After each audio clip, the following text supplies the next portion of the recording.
জ্বালানো।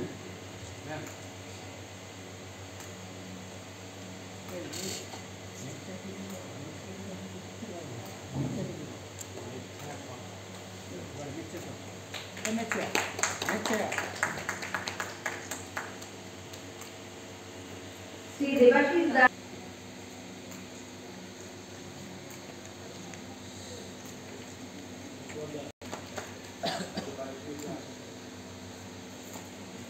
কর্মশালা বা বক্তৃতামালা হয়েছে, তাতে আমরা সবাই তাদের কথনে মুগ্ধ হয়েছি।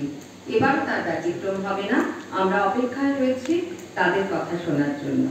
আমি প্রথমেই অনুরোধ জানাচ্ছি শ্রী শেখর সেনগুপ্ত সভাপতি,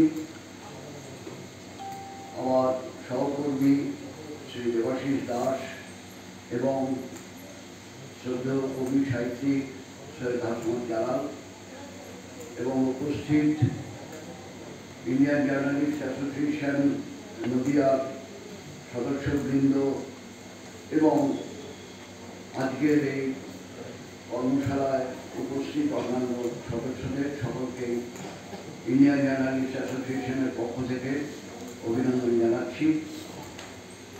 গতকাল